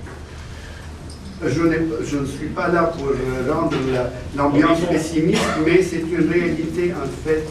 Et vous avez évoqué déjà le rapport qui va sortir bientôt, Standard & Poor's, et ça va faire beaucoup, ça fait peur. Ça fait dire les choses. Ce sont des rapports, pour être un peu clair, certes, ils se basent sur des chiffres et la situation économique, purement économique, mais il ne faut pas quand même aussi, ils prennent en considération l'environnement politique et le risque pays. Quand le risque pays augmente, le risque pays actuellement, certes, le risque est grand, mais tout ce qui a été dit me rassure quelque part. C'est paradoxal. Pourquoi? Parce qu'on peut éventuellement surmonter ces problèmes-là. Les Libanais sont capables de surmonter ces problèmes-là. C'est l'ingérence externe. Tout le monde l'a bien dit finalement, les axes américains, iraniens et leurs les acolytes à l'intérieur sont actifs. Mais imaginez finalement que cette tension qui persiste actuellement dans le Golfe diminue. Automatiquement, elle aura des répercussions positives sur la scène libanaise. Donc cette tension qui augmente dans le Golfe entre les Américains et les Iraniens, certes, crée une situation très tendue sur la scène libanaise et pas de le fait même sur la situation économique et donc bancaire et les taux et les donc tu es tributaire, tu es un petit pays, tu ne peux pas finalement, même des pays comme l'Angleterre et l'Allemagne ou la France actuellement sont dépendants finalement de ce qui se passe sur le plan international. Que dire d'un petit pays, d'une économie à 50 milliards de dollars, c'est 3 fois rien. Donc elle est sujette à des... elle peut finalement basculer, mais je ne vois pas l'effondrement. Quand je dis qu'à un moment donné, nous sommes arrivés à un endettement public au tout début du mandat de Michel Sleiman, je tenais ce dossier-là et j'ai vu du 185% endettement public PIB. C'est combien? Nous sommes à 153. Et la croissance du PIB, c'est 0, combien? Non, donc ça devient, le ratio devient important. Nous sommes à 1,3 d'après le Fonds monétaire. C'est ce que le Fonds Vous connaissez peut-être mieux que moi je crois un peu plus bas. Alors, chacun finalement a son appréciation, son évaluation. Mais la situation, certes, elle est critique, elle est délicate, elle n'est pas saine. Ça, c'est personne, finalement, il ne faut pas quand même faire la politique de l'autruche et dire et crier haut et fort, finalement, que c'est la croissance, c'est la prospérité, c'est l'abondance. Loin de là. Mais ce n'est pas si grave qu'on ne le pense. Je vais juste mettre un peu de lumière sur la question de Mona Safé en illustrant un exemple très important qui est l'armée libanaise. J'ai servi à la brigade républicaine pendant 4 ans en tant que chef de service militaire. Et le recrutement passe par nous obligatoirement. C'est la seule brigade de l'armée où à peu près le nombre de chrétiens et de musulmans est identique. C'est la seule. Il y a des brigades où les chrétiens sont à 6-7%, et il y a des forces spéciales où ça monte jusqu'à parfois 35 à 40%. Alors, et l'équilibre dans cette brigade doit être maintenu, et les instructions, c'est comme ça. On ouvrait l'opportunité de recrutement pour les chrétiens 12 mois sur 12, et pour les musulmans 2 mois. Et il fallait remplacer ceux qui quittent. Et chaque année, on avait une affaire de 75 à 100 militaires qui quittent, soit pour la retraite, soit pour aller dans une autre brigade. Il n'y avait pas de qualité équivalente. Tout simplement. Ce n'est pas parce qu'il n'y a pas un nombre, c'est parce qu'ils ne sentent plus leur appartenance. Les partis chrétiens actuels ne sont en train de rien faire pour améliorer la situation. On a frappé la porte des églises, des paroisses, des muhtars, des baladiyat, ودونا ناس. هذا اللواء ما بيروح ما بياخذ مهمات إدارية، هذا اللواء بيضل مع شغلته حماية الرئيس والمنشآت الأسر والرؤساء الأجانب اللي بيجوا يحمي الحفلات الرسمية. يعني مش هاللواء اللي فيه كونترانت. كان بدنا نجيبهم بالحلاش. Alors qu'il fallait prendre 50 musulmans par année. On avait 1200 demandes. Et le moindre qui est au bac, au bac technique, vous savez, bien de l'âge. Ça, c'est un.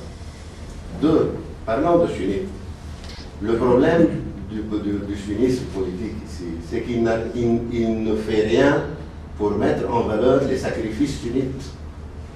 Dans la bataille de Nahr al-Barid, nous avons 168 martyrs, 172 exactement, il y a 4 qui sont morts.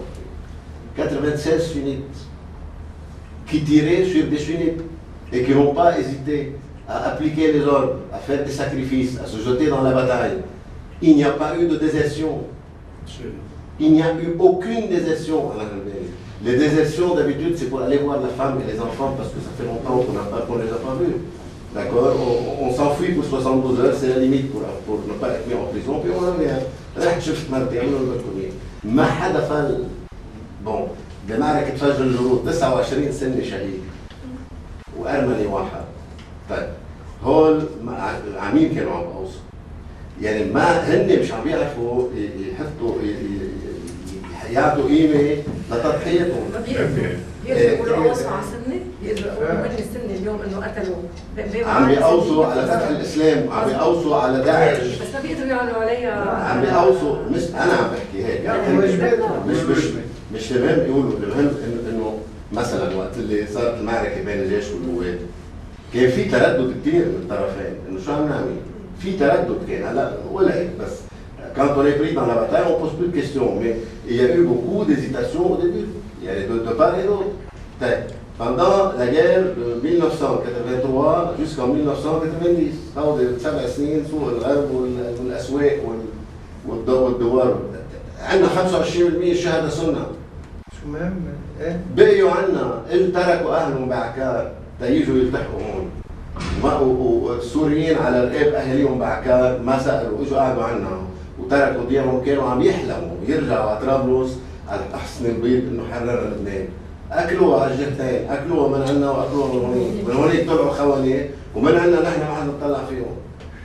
كانوا في صهريج مي كان أميناجي ليخبوا فيه العسكر اللي بدهم يقطعوا المدفون. ويلبسوا سيفيل ويتخبوا بصهريج المي، وما في مي صهريج، في عسكر مخبيين جوا يقطعوهم لعنا نحن. طلع اجى دز عليهم للسوريين من عنا من جوا يعني. ومن واحد مسيحي دز عنهم كمشوا الشوفير لقطوه واخذوه على الحبس وبرجع ومات بروبابلمون.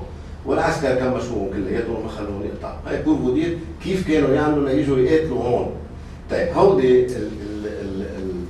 السنة السياسي اليوم ما بيعرف يحطهم يعطيهم قيمة وما بيفكر يعطيهم قيمة لأن فكروا بينه بغير شيء. هذا الشيء اللي بيعمل إنه هودي الجماعة ما اجوا يتوظفوا بالجيش، اجوا ماتوا بالجيش. بمعركة نهر البارد في ضيعة اسمها ببنين على باب المخيم. هيدي صارت اليوم أكبر ضيعة بعكار، أكبر ضيعة بعكار كانت القبيات، ببنين صارت أكثر هلا. ببنين عندها 14 شهيد من أهل البارد عسكر. كنا نستقرب نروح نعزي، بغير المناطق ما كنا نقدر نروح نعزي ببنين، بس نحن أكثريتهم بس نفوت ستة شو بدي اقول لك يعني راح يحملونا على الكتاف وبعدين البي تبع الشهيد قلنا في اخذوا اذا بدكم خذوهم معه. طيب هودي سنه وهودي ايزون فيرسي دو سون اتسترا. ما لا المسيحي عم بيعطيهم قيمه ولا السياسي السني عم يعطيهم قيمه. يعني هيدي شغله لازم واحد يفو فات دو بروي سور سا. pour arrêter ces imbéciles qui sont en train de dire du n'importe quoi quand il s'agit de parler de confessionnalisme. Ça, c'est très, très... Et ça nous tient à cœur, parce que c'est moi qui ai ramassé les blessés de l'Aquilée. 1600 blessés, donc, je voulais parler de ça. Je ne sais pas si j'ai le temps de dire... Moi, c'est ouvert. لا بس c'est précieux هل عم تقولوا بيسوى ذهب D'accord, pour ce qui est de la situation régionale, vous avez dit quelque chose qui est très inquiétant et qui est réel. L'alliance alawite iranienne chiite بلبنان شيعة يعني حزب اللهوية بلبنان والروس. Ce n'est pas une alliance dans le sens inconditionnel. Pas du tout. Les Russes ont des intérêts en Israël. Non. Il y a 1 million d'Israéliens d'origine russe. Et il y en a 400 000 qui ont la double nationalité et qui sont électeurs quand il y a des élections en Russie. Et ce sont des électeurs de Poutine. Et les Russes, quand ils sont venus, quand ils ont débarqué en Syrie en 2015, la première réunion d'état-major a été faite à Tel Aviv. يعني اجوا اول شيء على اسرائيل حطوا les règles du jeu انه الطيران الاسرائيلي il maintient sa liberté d'action. La défense russe reconnaît les avions israéliens par un système qu'ils ont mis en commun. Les Israéliens ne veulent pas être pris dans un feu de guerre entre Israël et l'Iran en Syrie. Ils font tout pour éviter ça parce qu'ils ne pourront pas intervenir, parce qu'ils ne veulent pas être en face d'Israël. Deuxièmement, les Russes n'ont pas la capacité en Syrie de faire plus que tout ce qu'ils l'ont fait. Ils ne l'ont pas. À Idlib, il y a 60 000 combattants. Pour prendre Idlib, il faut mettre des moyens que les Russes n'ont pas en Syrie. Ils doivent en acheminer d'autres moyens. Et l'armée de Bachar al-Assad, elle est constituée de 150 000 hommes. Elle arrive à peine à tenir les régions où il y a les Houfia. La Syrie que nous, on a ici, n'existe plus. Ce n'est plus la Syrie, 400 000 al-Askari, une puissance régionale, c'est devenu une un mythe. C'est toujours un mythe dans l'esprit de ceux qui ont vécu l'occupation ici. Mais هي عم بحكيك عن إدلب قوات سوريا الديمقراطية يعني الأكراد والعرب c'est 40% d'Arabes et 60% de Kurdes. 60 000 hommes aussi, on dit 120 000 hommes, on dit qu'armés par les Américains, on dit armés par les Kurdes. 150 000 عسكري سوري ما فيهم ياخذوا على المناطق. Bachar ne contrôle que 50% de la Syrie. Et déjà, l'instabilité dans ces régions a commencé au grand jour. À Daraa, ça a repris. Chaque jour, il y a des opérations. Petites, mais on n'en parle pas. Et ça va en augmentant. Daesh est en train de ressurgir dans les régions du régime et dans les régions de Koweït sur la démocratie à cause de l'attitude turque. Parce que les Kurdes retirent leurs forces de certaines régions de Deir ez-Zor pour se mettre en face des Turcs, et les Américains sont affolés parce que Daesh est en train de ressurgir de façon extraordinaire à Deir ez-Zor et dans le désert syrien. Donc la situation, l'alliance, c'est une tendance qui est là, mais il n'y a rien qui garantit qu'elle pourra réussir, parce qu'elle est contrebalancée d'un côté par les Américains pour des raisons qui n'ont rien à voir avec le Liban, par l'Arabie saoudite pour des raisons qui n'ont rien à voir avec le Liban, par Israël également, et par la Turquie. Donc je pense que l'équilibre régional actuel va à un certain moment aller dans un sens défavorable à l'Iran, quelle que soit l'issue. Même s'il n'y a pas une guerre au Golfe, et probablement qu'il n'y aura pas de guerre, même s'il n'y a pas une guerre, l'Iran est obligé de faire des concessions, sinon elle risque d'être strangulée. Pour les Américains, le facteur temps, ils s'en foutent carrément. Les Iraniens tablent sur le temps. Trump va peut-être partir. Ça, c'est une bêtise de la part de Kerry, qu'il a infiltré Mohamed Jawad Zarif et qui lui a dit, tenez un peu, Trump ne va pas tarder. Et Trump a su, il y a eu 165 000 emplois nouveaux établis pendant les 3 derniers mois. Donc Trump, pour lui, le facteur temps, il s'en fout carrément. Et les Iraniens essayent de buy time. Voilà, donc la situation régionale n'est pas tellement défavorable à la survie du Liban que nous. Alors, ce que je veux dire, c'est que nous sommes en pleine campagne présidentielle. Oui, Djebran Bassil est en train de mener une campagne sur le thème des chrétiens d'abord. Nous allons make Christians great again. C'est ça finalement le leitmotiv chez eux. وبيحطوا بحث على القوات، بيحطوا بحث على الكتائب، بيحطوا بحث على اسلاميه فرنجيين.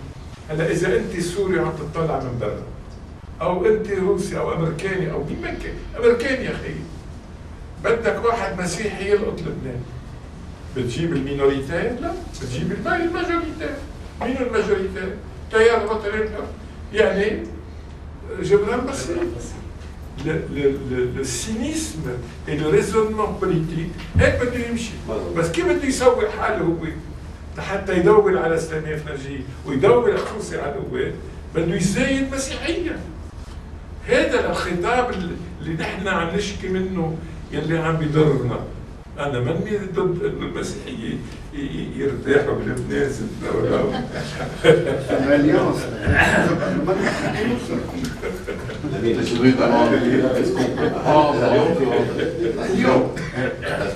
بس تغير التوازن ما Professeur Najjar. Juste une seconde, un petit mot.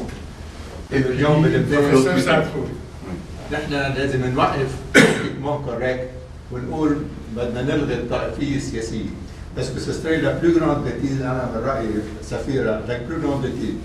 واللي حافظ على لبنان جوسكا بريزون هي النظام الطائفي، وقال لك ان صرنا عسكر مثل بقيه الدول اللي حوالينا انقلابات عسكريه. بقى هذا النظام الطائفي حمل الاسلام بالاول لما كانوا المسيحيه قطاع، هلا عم بيحمي المسيحيه وقت اللي كتروا الاسلام.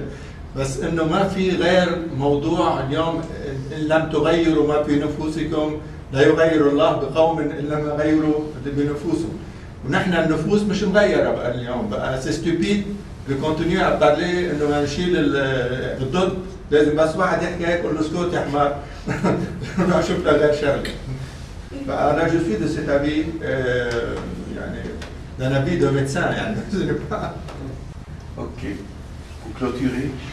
Moi, je voudrais remercier les uns et les autres et leur dire que c'est trop d'honneur que vous nous faites de nous offrir votre temps et votre sagacité, et votre intelligence et votre savoir-faire.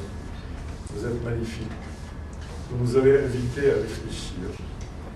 En tout cas, tout ce que vous avez dit, tout ce que vous avez dit a été posté magnifiquement bien. Nous avons reçu vos messages 5 sur 5. Merci beaucoup pour votre présence. Et à la question que nous avons posée, où va le Liban? Je crois que nous n'avons pas encore de réponse. Alors, pour la photo, nous allons nous mettre ici d'abord, peut-être que vous en verrez. Thank you. Il faut remercier son excellence.